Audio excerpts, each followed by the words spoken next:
جہاں اللہ تبارک و تعالیٰ نے حضرت علی المرتضیٰ شیر خدا کرم اللہ تعالی وجہہ الکریم کو بڑی شانوں سے نوازا تھا، بڑی عظمتوں اور بلندیوں سے نوازا ہے، وہیں اللہ تبارک و تعالیٰ نے آپ کو بہت زیادہ ذہانت اور فطانت بھی عطا فرمائی۔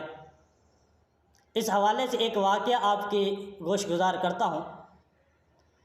ایک مرتبہ دو شخص کہیں سفر پر جا رہے تھے۔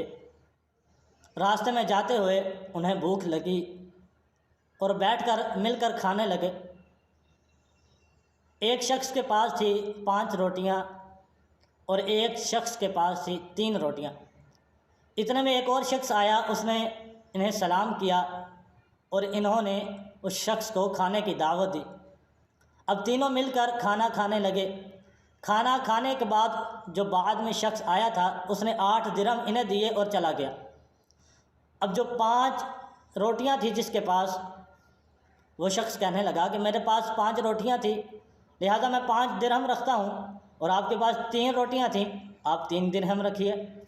اس پر وہ شخص کہنے لگا نہیں، آدھا آدھا کرتے ہیں، 4 آپ رکھیے، 4 مجھے دیجیے۔ معاملہ بڑھا اور یہ معاملہ حضرت امیر المؤمنین خلیفۃ المسلمین خلیفہ چہارم حضرت علی المرتضیٰ شیر خدا کرم اللہ تعالی وجہہ الکریم کے پاس پہنچا۔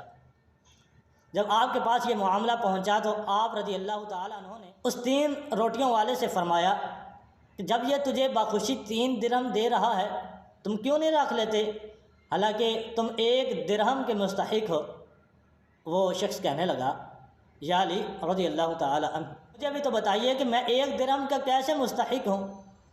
آپ رضی اللہ تعالیٰ نے فرمایا کہ اس کے پاس تھی 5 روٹیاں، آپ کے پاس تھی 3، اگر ہر روٹی کے 3 ٹکڑے کیے جائیں تو اس کی روٹیوں کے ٹکڑے بنتے ہیں 15 اور آپ کی روٹیوں کے بنتے ہیں 9، اس طرح ٹوٹل ٹکڑے ہوئے 24۔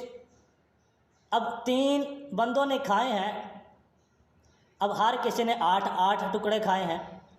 اب آپ کے پاس تھے 9 ٹکڑے، 8 ٹکڑے تو آپ نے خود کھا لیے، 1 ٹکڑا اس مسافر نے کھایا، اور ان کے پاس تھے 15 ٹکڑے، 8 انہوں نے خود کھا لیے اور 7 ٹکڑے اس مسافر نے کھائے۔ اس طرح ہر کسی نے 8 ٹکڑے کھائے، اور 1 آپ کا کھایا، 7 اس کے کھائے۔ اس طرح 1 درہم آپ کے لیے ہے اور 7 درہم ان کے لیے ہے۔ اس واقعے سے ہمیں یہ سبق ملتا ہے کہ ہمیں بزرگان دین کی، بڑوں کی بات کو تسلیم کرنا چاہیے، ان کی بات کو ماننا چاہیے، کہ بزرگوں کی بات ماننے میں ہی ہمارے لیے فائدہ ہے۔ اللہ تبارک و تعالی حضرت علی المرتضیٰ کرم اللہ تعالی وجہ الکریم کے صدقے ہماری اور تمام امت مسلمہ کی بخشش و مغفرت فرمائے، آمین۔